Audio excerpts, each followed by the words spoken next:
Hey, hi, hello, friends. And I'm back, and I'm finally in fall colors.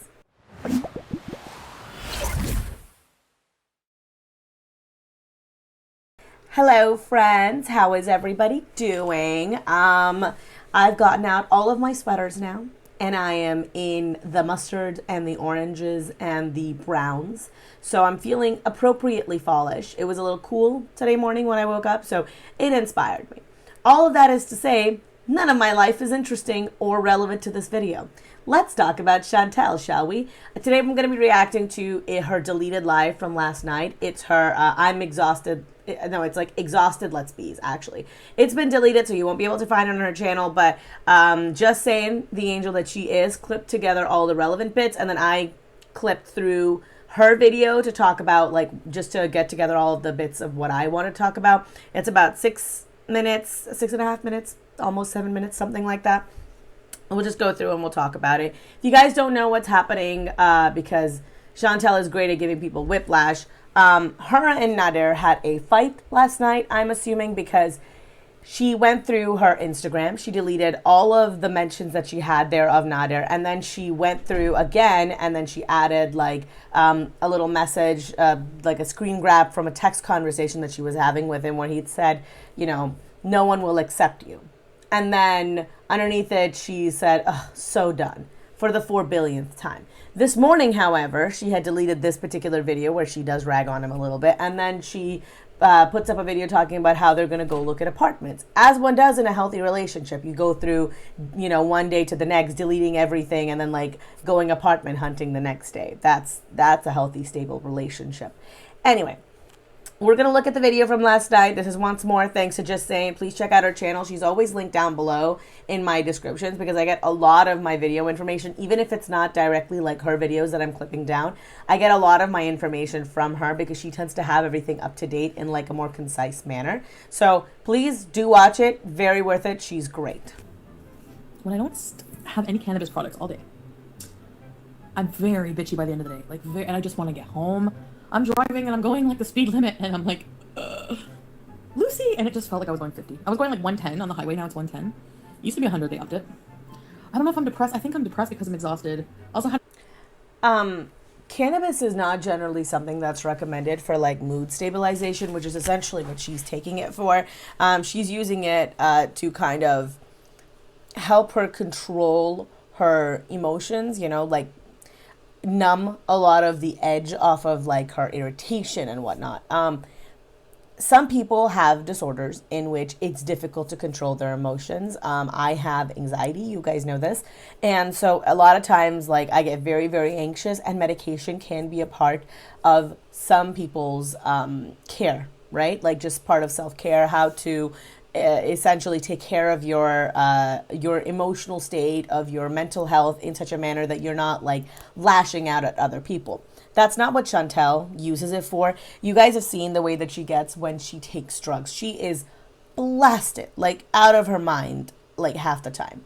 She is so high on drugs, it actually seems like it's hard for her to function. So I don't really think it's a good idea for her to be taking drugs, especially not in the quantity in which she takes them. It's incredibly awful that rather than bringing up all of these problems that she has with like a licensed therapist, with her physician, she's taking it into her own hands. Because the side effect of that is that, you know, like if she's not talking to a doctor about it, there are other medications that she's taking that are completely unconnected to what she takes the weed for, which is mood management, right? There are other medications like her high like blood pressure, her cholesterol medication, her I actually don't know if she's taking blood pressure, but her cholesterol medication, her blood thinners, her hormone replacement medications that she's taking, the stuff for her diabetes that she's taking, that she should be taking all of these medications. We don't know how well they're going to interact with the weed product that she's taking, and she takes a very varied like weed products, right? Like they're very, like she takes like the little shatter bears, she has a vape, she smokes it, she does edibles. So it's a lot of stuff that she's taking. She's not just doing one or two things. And none of these drug interactions are particularly well studied. It's one of the reasons why people prefer to go with traditional medication.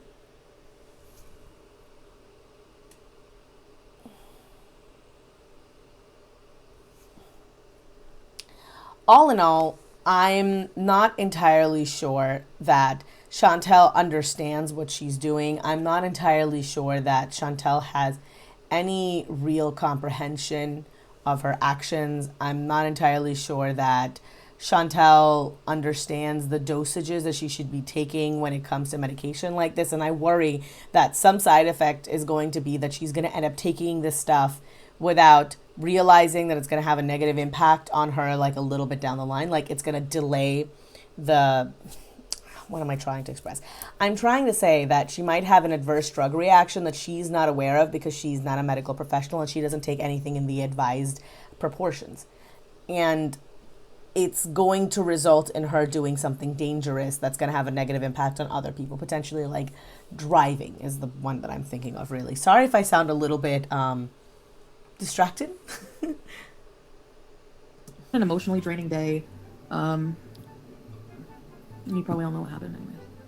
I'm sorry because I said I wasn't going to fucking post anything about my relationship when I'm angry. And what did I do? I posted about my relationship when I was angry. Because I'm an idiot and I'm sick of myself. Okay. I can understand that she didn't want to do this and she's like, oh, I'm exasperated. I don't even know why I do it. I don't know how to stop. And I get that, right?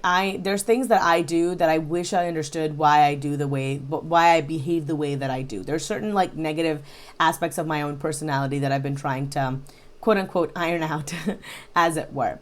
But the great thing about living in the 21st century is that we've got therapy. Therapy is wonderful for helping you get to that like self-actualized place where you're like, this is why I do these things. This is why I behave the way that I behave. This is why I have certain tics. This is why I have certain triggers. Why doesn't she take therapy more seriously? And I know she'll mention a little bit down the line, in this video as well, that she's got a therapy appointment. But how many times has she started therapy and how many times has she stopped? How many times does she, begin the process of getting better and then abandon it midway through when it becomes too difficult or when someone says something to her that she doesn't want to hear? Because I ultimately think that's the reason why she always quits therapy. I think that either she comes to a realization on her own or the therapist does or says something that like tickles her the wrong way. They'll bring up a point that she hadn't considered and maybe cast a negative light on her actions. A therapist isn't there to coddle you the way that your chat is. A therapist is there to give you a better idea of your own actions. It's to help you improve, right? And a big part of improving is understanding that you do shit wrong as well. That like a big thing for me is I have a lot of anger issues. I used to be a very angry person. Honestly, I'm still an angry person to a certain regard.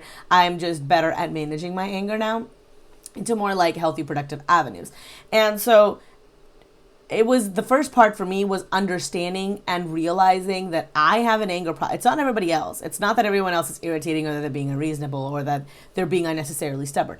I have the issue and I have to learn to correct it. And then everything else came secondary. And I think if Chantel could do that, if she could get to that realization that I am doing things that are negative to my own like recovery journey and I should stop them, I think that she would do so much better. But I don't think she ever really wants to get to that point. I think it's easier for her to lash out and blame everybody around her than it is to ever actually look at the criticism of her own self and like reflect on her actions, if that doesn't sound too hokey. Like, look at what she's done and think about how she can change to impact her surroundings. And I don't think she really wants to do that.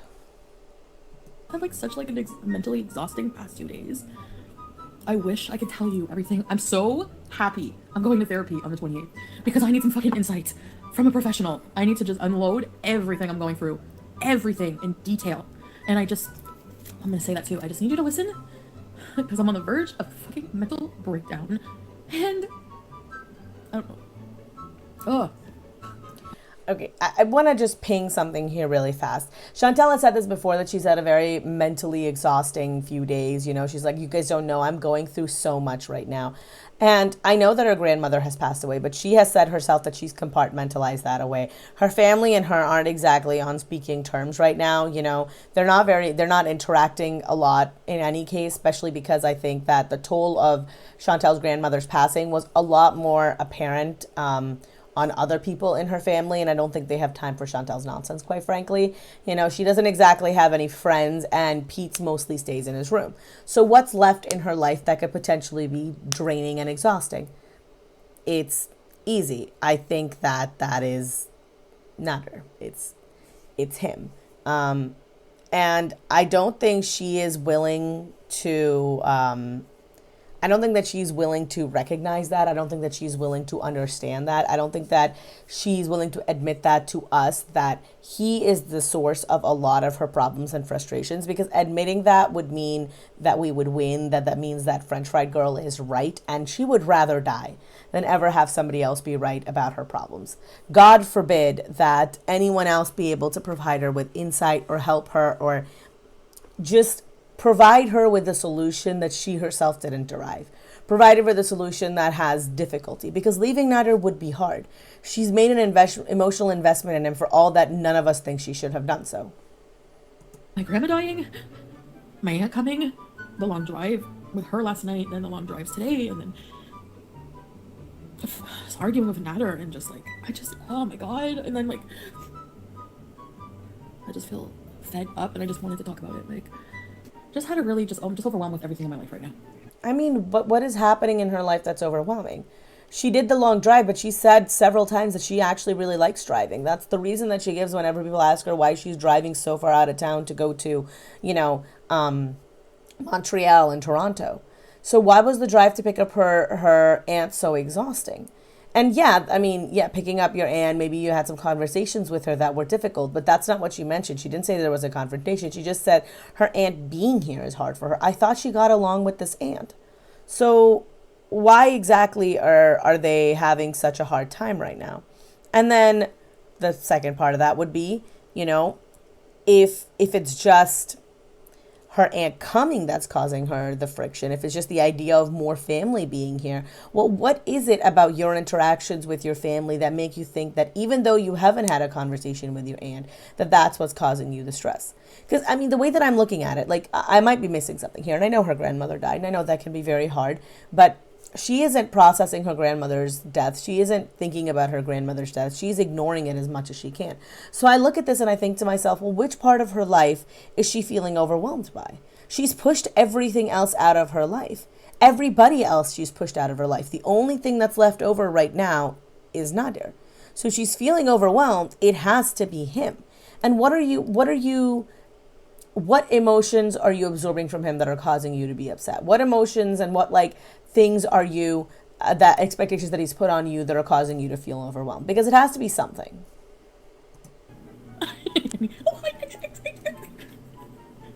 FFG is getting so insane about you. She's obsessed. What the fuck? What do you mean? I'm scared of people coming here. That's why. She says she knows fucking Taekwondo or something. I don't know. I love his little... Okay. FFG has never once ever made threatening statements towards Chantel. She's never said she's going to show up at her house and beat Chantel up. She's never made a violent threat towards Chantel. So I'm not sure what she's going on about FFG, showing up to her house. Because she says this and she's like, well, she knows Taekwondo. What does that mean? I mean, my best friend is a black belt in jiu-jitsu. That doesn't mean anything. I mean, she's not going to show up at my house and beat me up. People having a certification for self-defense or for any kind of martial arts for offensive or defensive purposes doesn't mean anything if they're not threatening you. It's just a thing that exists. People take martial arts for a variety of different reasons. One of my cousins is actually, she's like a double black belt. She's super great. God, I punched her abs once. Steel. And it doesn't mean anything. She's the gentlest person I know. So I don't understand why that's a thought that's frightening her. Unless, of course, she's using this as a distraction method, which is what I think she's doing. I think that she's using this to justify her use of paper clips. Because now she's doing that real wordplay, that really weird wordplay thing that she does where she goes, Oh, well, I wasn't talking about Nader. I wasn't like talking about him. I was just saying that, if I ever needed help or anything like that, I'll say paper clips and then you guys will know. But you did mean it in relation to Nader. And this is you actively gaslighting us by throwing FFG's name out there so that people think, oh, it's her she's scared of. That's why she said paperclip. Even though we know that wasn't about FFG. FFG has never threatened violence against you. You know who has threatened violence against people, though? Negs has, against Callie and Shane. So you're going to get on here, accuse someone who's never made any violent threats towards you, and throw them under the bus so you can gaslight your audience. Meanwhile, you're going to jump on a live stream with a person who's transphobic, if nothing else, and has actively threatened other members of the community? Okay. Egyptian face. I can't help it. It's volatile, and then it goes from that to come over, and then we like make love like all fucking day. It's so fucked, and it's so draining. But I can't let go. I don't know what the fuck to do. I'm such a mess. Oh my god, no wonder you guys hate me. People think I'm a Nazi. Okay, before we get to the Nazi thing, Chantal makes another point about this later on in the video too. I think I've left that clip in here as well, where she's like, it's so volatile. It's so volatile. I love his little Egyptian face, but then, it's so passionate. And I think she often confuses passion for volatility. There is a couple that I'm very, very good friends with. They have a baby now. The friend who I made the lasagnas for. They're great, and I love their baby. I'm not only friends with them for their baby, but I'm not saying that too. Anyway, their baby is great, and they are also great. And they've been together, I think, for like 12 years and married for like 8 or something like that. Something ridiculous. They have like high school sweetheart level. And they've got a very passionate relationship, they'll have some lighthearted argument, but they love each other fiercely. They always want to do things with each other, like number one priority for each other. But it's not a volatile relationship. There's no amount of arguing that will ever make her turn around and go, I'm done with him. You know what I mean? Like outside of a joking manner. Because that's not what it is. Passion and volatility aren't synonyms for each other. They're not like flip sides of the coin. Right? It's not that they come together. They can, but that's generally a signifier of it being a toxic relationship if you can't separate those two. If you have a healthy, happy relationship, you can have passion and love and stability all at once. Chantal doesn't want that. Like, people are just, damn, Joe. I'm not a Nazi. I'm not a Nazi. I love everybody equally. Except Nazis. I hate Nazis. And bigots. And racists. But that's different, being racist and telling a racist joke, right? Or a joke that could be seen as racist. Okay, before I let her get into the moral philosophies that she has surrounding the openness of humor, let me go ahead and say this. I can't reach into somebody else's head and tell you definitively whether or not they're a bigot. It's impossible. Right? I don't know what goes on in Chantal's head. And quite frankly, I don't want to know. What I can tell you is that was most definitely a Nazi salute. And there are 2 possibilities here. One, she really truly did not know that was a Nazi salute. In which case, I would say that as someone who went through the Canadian education system, they do teach the Holocaust, and they teach it quite well. So how can you have gone through all of that and not have absorbed that? Not only that, but people who have never learned really the history of World War I or II, right? Like, take my parents. My parents were educated, like high school and whatnot, mostly all in Pakistan. And World War II was just never a big part of their history. They have their own history there, right? And so all that they've absorbed about the Holocaust is what they've learned after that. And they know that what a Nazi salute is. So how can you not know when you live in the 21st century? So I feel like here she's playing dumb. Like, she doesn't know in the way that she doesn't know whenever she's like, why am I a train wreck? Why am I a train wreck? You know very well why you're a train wreck here. You're playing dumb, right? So I feel like that theory doesn't really hold water. A subsect of that would be that she did it, but she didn't really mean it that way. Like, she was just doing like an exaggerated, like she meant to do like something like this, like bye, like an exaggerated bye, and it came out incorrect. In which case, it should have been an easy case of turning around and saying, hey, I'm sorry, that came across as something that I had not intended, right? And then the last thing is that she did know. She did know and she did it, and now she's trying to walk it back a little bit. Because she's playing both sides of the fence here. Because on the one hand she goes, oh, I didn't know it was a Nazi salute. On the other hand, she's like, but if it was a Nazi salute, it was a joke. So which is it? Was it a Nazi salute or was it not a Nazi salute? The way that I'm leaning here is that I don't think that she necessarily put 2 and 2 together. But damned be Chantel if she ever admits that she did something wrong. This would be such an easy case of just going back and being like, listen, that's not what I intended. And no one's ever going to believe you 100%, quite frankly, nor I think should they. Because you have a history of saying and doing bigoted things. Right? So people can very much so look at your actions here and be like, I don't believe her. And that's their choice. No one has to believe you. No one has to give you the time of day. But if you wanted to stick to your guns, all you had to do was say, hey, I didn't mean it that way. I'm sorry. That wasn't my intention. And, it came across wrong. I would never do that. That's all you had to do. It was wrong of me. I'm sorry. And the thing is that stuff can hurt your people's feelings even if you don't intend for it to hurt their feelings. But we'll get into that in a little bit. Now, some people are going to disagree with that. But when it comes to comedy, you can't cry. Like, everything goes with comedy. Because you can't, just because it hurts your feelings, but you can laugh at something else that might hurt someone else's feelings. You have to kind of just... There's no malicious intent. It's a joke. So the purpose of humor is to make light of a situation, not to make dark. So... No, comedy is very subjective. What people find funny is very subjective, and what people find objectionable is very subjective, right? A really good example of this would be Pete Davidson. He made repeated jokes about 9/11 and the people who died in 9/11. And the thing is that Pete Davidson's dad died in 9/11. So he feels entitled to make fun of an event like that. Would I necessarily make fun of stuff like that? No, I don't really see the humor in it, to be very frank. And I think there's a bunch of other things that can be quite funny that you could talk about instead. But once more, I was neither the primary target for this, nor was I the one who was primarily impacted by this, right? Like, I wasn't a New Yorker during the 9/11 attacks. I wasn't one of the people who lost a family member. So I wouldn't find that funny anyway. I see that as a tragedy. But that doesn't mean that someone who lived through that, who went through the trauma of that, can't process it in a way that's done with humor. And New York as a whole was impacted by it. Chantel is not a comedian, and also she has notoriously thick skin. So I think a good example of that would be her like raging at Shane and calling him a pimply-faced teenager, which hilarious to me.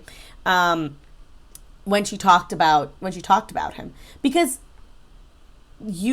when he's making a comedy skits, essentially, like if you watch Shane's video, they're like really like lighthearted and they're funny. He's a funny guy.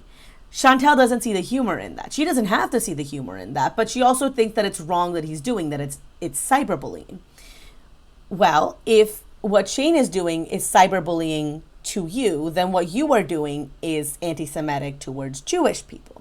It can't be both ways. Either humor is all acceptable, in which case you should have no objection to what any person on the internet says about you, because for all you know, it could be a joke, right? They can take, a lot of people are making light of it. They're making light, not dark of it, as she says, right? And as long as they're doing it in a humorous effect, then you should not be mad at them about it.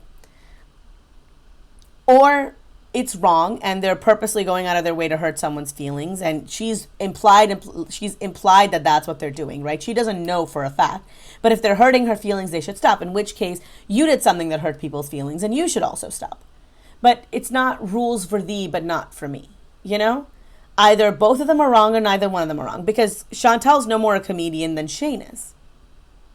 Well, okay, I take that back. Shane's actually funny, but what I mean to say is professionally, neither one of them is like a stand-up comic, right? They're not like Hassan Minhaj. So I don't really know what she's getting at here. And that's not to say you can't make fun of things and that comedians shouldn't make fun of things. I actually don't know where I fall on that. On the one hand, I don't think that some things are acceptable to joke about because there's really horrific things happening in the world. On the other hand, I really don't think comedy should have any rules, right? Because you should be able to laugh at yourself even at the darkest of things. at the darkest of things. Sorry. I said before, I work with a lot of like human tissues. One of my favorite jokes to make is I meet a lot of people in my line of work, almost always in very small pieces. And most people don't find that joke to be very funny. But that's how I introduce myself at conferences. It's just, it breaks the humor. You know, scientists who work a lot with like human tissue samples, you need a little bit of levity every once in a while. Otherwise, it's really sad sometimes, right? And so I don't believe in there being a boundary to comedy. I just censor what I tend to consume if I think it's not a thing I'm going to enjoy. Well, all right, if it's a joking way, I don't know. We'll be like YouTube of it's like a roast. We should have like a roast. We should do a roast, but you know what? No, because roasting is a sign of respect to somebody. Everybody who gets roasted is highly respected by the people that they're being roasted by. And really, we don't respect these people enough to roast them. I don't agree with that. It depends on what type of roast you're talking about. I think she's thinking of Comedy Central's The Roast Of series, where they did like Donald Trump and all these other people. Yes, those are generally done for people who they admire, but that's not the only way you can roast someone. iDubbbz Content Cops, I would say, are maybe the greatest roasts on YouTube, and I'm fairly certain that iDubbbz does not respect any one of the people he talks about in his video. So no, that's not a good idea. No offense, Chantal, but you aren't a comedian, so the racism or anti-Semitism doesn't fly well. That girl, I'm not anti-Semitic. Why do you just label me something? Like, why do you just... what gives you the right to label me as, like, a racist or an anti-Semite? So here's the thing. People who are actually anti-Semitic as well will fight the label. They're like, I'm not anti-Semitic. I'm just speaking the truth. I was only joking. I was only X, Y, and Z, right? People don't think of themselves as being racist. It's that whole villains don't see themselves as villains thing. It doesn't matter, really. I think that there's an argument you could make that's saying that if someone is committing anti-Semitic actions, then they are in fact anti-Semitic, regardless of what their intentions are. Because at some point, intentions become irrelevant, really. So I'm not here to like, I think Chantal is anti-Semitic, to be very frank with you. Not in the way that I think a lot of like, card carrying, Bible thumping like people are. I shouldn't say Bible thumping. I take that back. I apologize. There's a whole variety of people out there who are also anti-Semitic that have nothing to do with Christianity. I apologize for that. But what I mean to say is there's a whole bunch of fundamentalists out there of a variety of different flavors who are anti-Semitic as well. And honestly, even there's like atheists who are anti-Semitic, right? Anti-Semitic doesn't really have to do anything with religion as a whole. And Chantal is anti-Semitic in the very casual way that people are anti-Semitic. She's anti-Semitic in the same way that people who like see a black teenager and they'll put their phones into their pockets because they're afraid of them being robbed. Like that. It's like a very low grade. It's a disregarding of the feelings of this group of people. And I'm not saying you always have to be careful about the triggers that other people have, because I've said multiple times, your mental health is your own responsibility. But if you can't be courteous to a generational trauma, to the generational trauma of a massive group of people, I mean, being that uninterested in other people's mental health and happiness, I would argue also implies a level of like not caring, right? Like a level of disinterest. And if you are the kind of person who doesn't seem to care about one particular group's interest, like happiness and interest over the group of like other groups of people, then I would say that that's like a low grade form of being anti-Semitic as well. But that's a long-winded way of saying she's a very casual anti-Semite. I don't think that she's going to be like at rallies, and I think she considers herself to be a fairly liberal person, and I don't think she is. When, like, what? I don't know. I just want to go to bed in peace for a day. Ooh, it's cold. I want a foot massage. I did not do the salute. What's the salute? I don't even know what it is. I don't even know what the salute is. So if I did that salute, well, then I made it up because in my head, I've never seen that before. I don't know the Nazi salute. For me, the Nazi salute is that salute from the friggin' wall. Is that the real Nazi salute? Please tell me no, because I just did it. Like the wall, Pink Floyd, The Wall. Like, Okay, so I don't know about Pink Floyd's The Wall, so I don't really know, and I don't really know if that's a Nazi salute one way or the other. I can't say. What I can't say is this, that if you do think that that's a Nazi salute, you just went ahead and you did the Nazi salute there. And secondarily, you cannot possibly be that dumb. You live in the Western world. Canada was involved in World War II as well. You're sitting there and you're acting like completely brand fucking new, and it's really, really annoying. No, ma'am. No, ma'am. You very much know that that's a Nazi salute. If it didn't occur to you in that exact moment, you know after the fact. And this is what I mean by Chantal digs her own grave. All she really needs to do at this point is apologize. And I don't understand why like apologizing is such a bad thing. She often says, she's like, I'm not apologizing for anything. Why? Apologizing is easy. Not doing it again is the hard part, quite honestly. And even that is not that hard. I've said before, there's a ton of stuff that I've done on my channel, if nothing else, that people have called me out for, and I've been like, you're right, I won't do that again. And I try my best not to stick to it. And you know, I think I've succeeded for the most part, but I'm sure there's going to come a point in the future where I'll fail at it because it will have slipped my mind. Oh, here, a good example of that is in my Trisha Paytas videos. I referred to her, I referred to them as her. I don't mean to do it. It's just the autocorrect in my brain fills that in because I have an old person brain, right? That doesn't mean that I'm necessarily a bad person. It means I'm trying my best and I'm failing, and I should keep trying and work harder at it. I can say I'm sorry for that because I genuinely am. Respecting somebody else's feelings doesn't take anything away from me. I'm not all of a sudden a worse person because, you know, like I care about Trisha Paytas not feeling a certain way about how I refer to them, right? I can still think she's a garbage person and respect that part of them because that's not just something that affects them. This is something that affects a whole bunch of other people. It's why I always ask you guys, hey, if I'm pronouncing Nadir incorrectly and someone knows, please do let me know because I would like to get it right.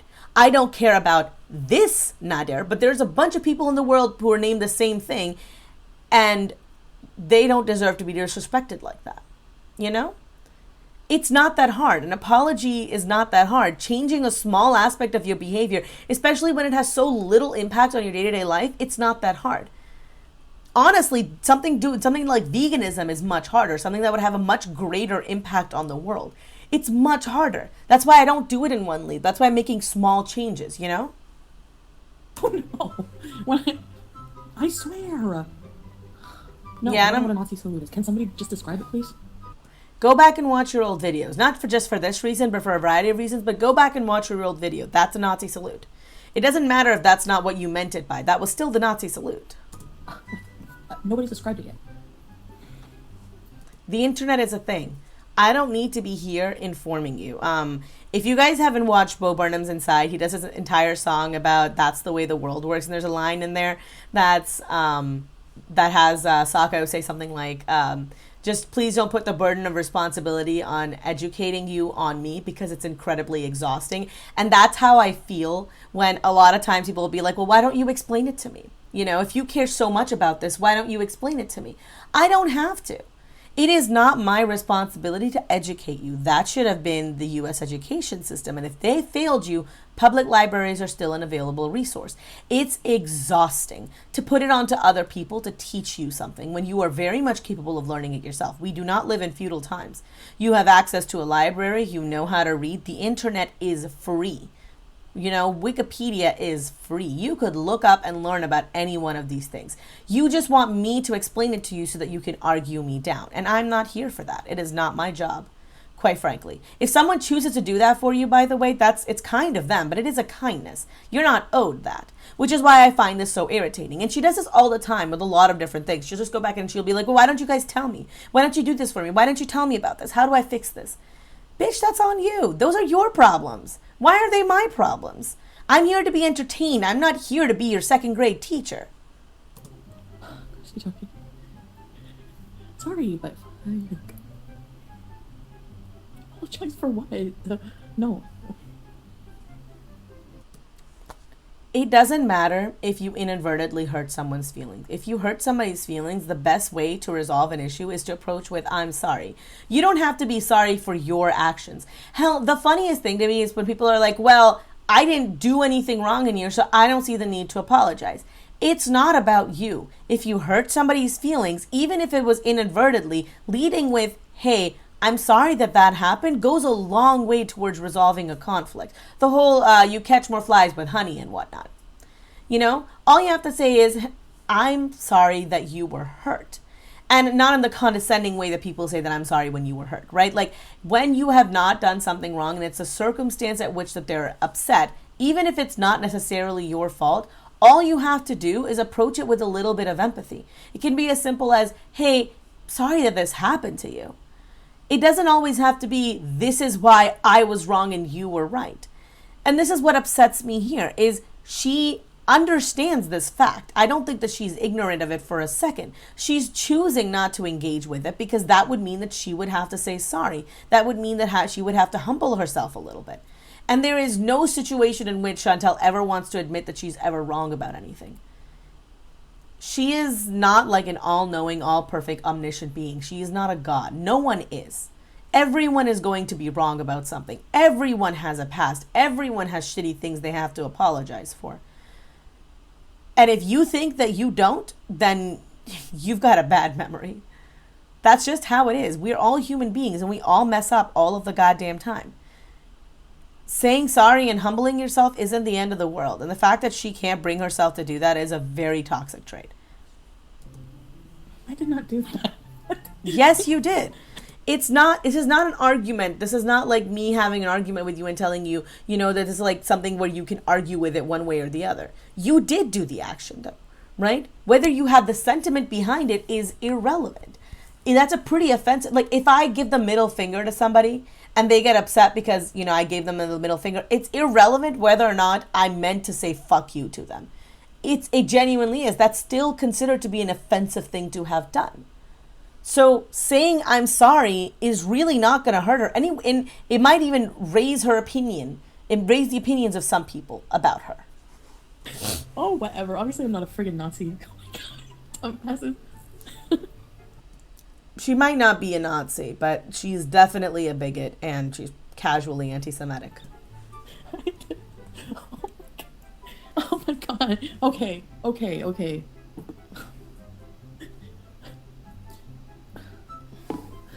I think the only exposure to Nazis that Chantal has actually really had are maybe like, the book version of them, right? The only idea that she has of what Nazis actually are, what she's read in history books, what she's probably absorbed through school.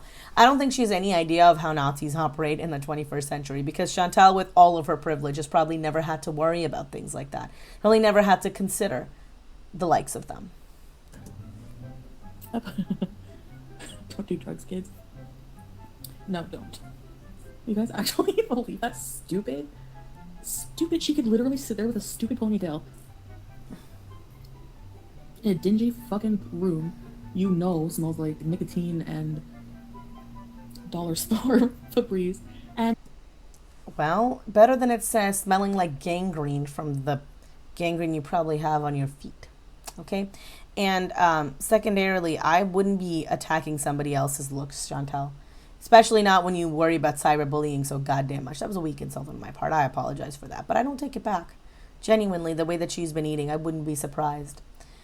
Last but not least, she's not making things up. These are your own actions, These are the consequences of your own actions that are coming back to bite you in the ass. You don't want people to call you an anti-Semite?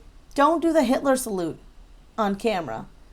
That would have been such a fucking easy thing to edit out, especially in that goddamn video, because that video should have been a pre-recorded video for Vlogtober anyway.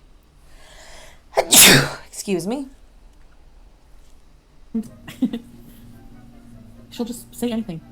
Anything at all. Oh, there's a harem of women gangbanging everybody right now, or something just so stupid, and they're shooting heroin, and everyone will believe it. No, not really. She some of her theories are a little bit, I would say, more far-fetched than I would go. But that's just what I think. I also didn't pick up on the fact that Chantal was doing cocaine. So I have no idea. But that's all they are. They're theories. You're the only one who knows the objective truth about your own life. And Chantal, the problem is that we can't trust you. Like I've said multiple times before, you're a known liar. How can I trust anything you have to say?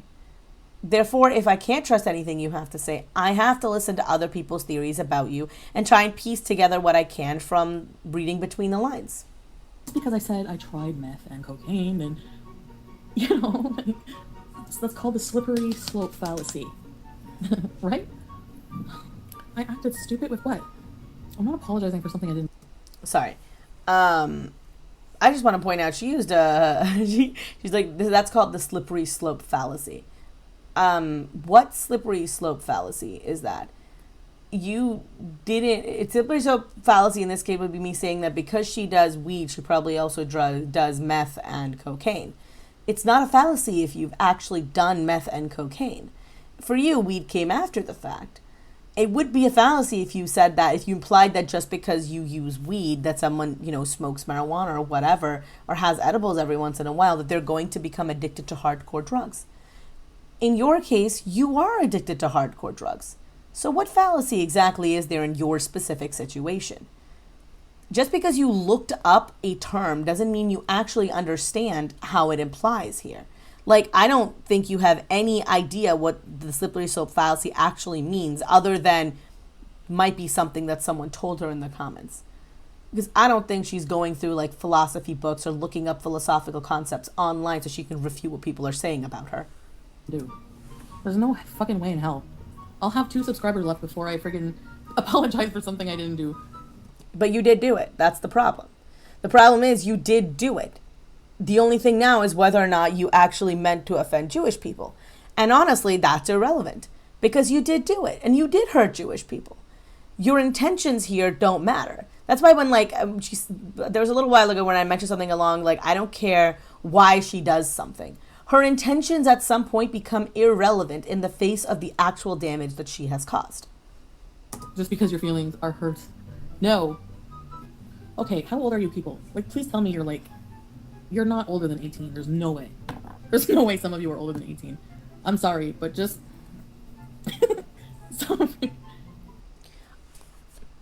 So anyone who's younger than her is too immature to comment. Anyone who's older than her are old bags and therefore have no right to talk. Anyone who's her age is bullying her. So who exactly can offer her criticism? If you're thin and you've always been thin, then you obviously don't understand the struggle. If you are fatter than her, then you can't talk because you have it worse than her. If you are as fat or someone who's lost weight, well, you still have your own struggles, so how dare you criticize her for her struggles? So who is allowed to offer criticism to Chantel here? What?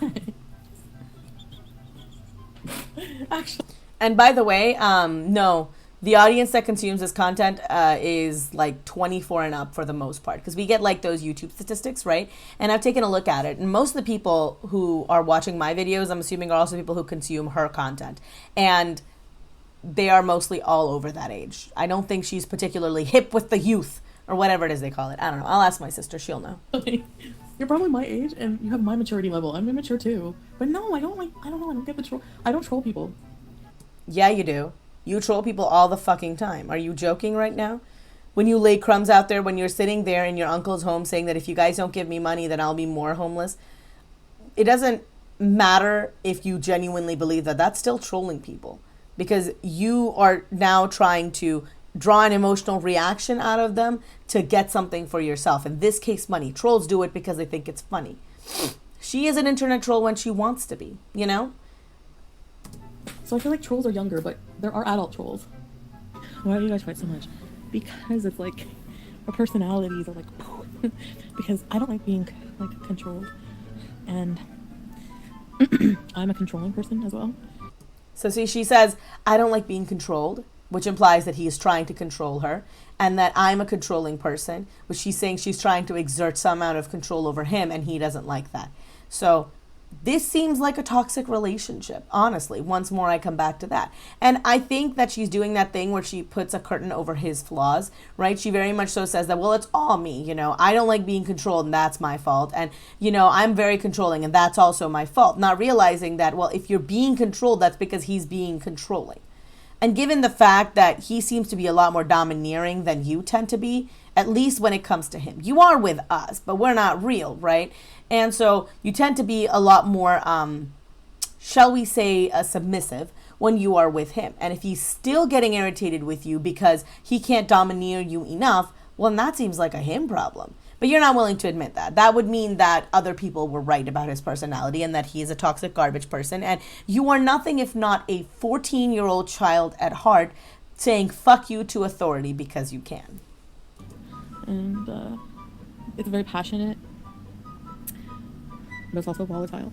It's like both sides of the passion coin. Like, nope, that's not both sides of the passion coin. I said before, this is what I was talking about, that clip where she's like, it's just so passionate, you know, this is how it should be. She thinks that a good relationship, a real relationship, needs to be very high drama. And I think part of that is because the last few years with BB, there was like no drama, no nothing happening. And there was also no passion. That's because he'd given up on her. It's not because, you know, that's what like a relationship, that's what that relationship was and it was unhealthy. This is not a healthy relationship. Having a high drama relationship is not good for people. She needs to have a normal, stable, healthy relationship. And I don't think she's capable of recognizing that in the current mental space that she is in. The yin and the yang, you know? It's not yin and yang. This is like pretty much all yang. This is terrible. Was pig. When?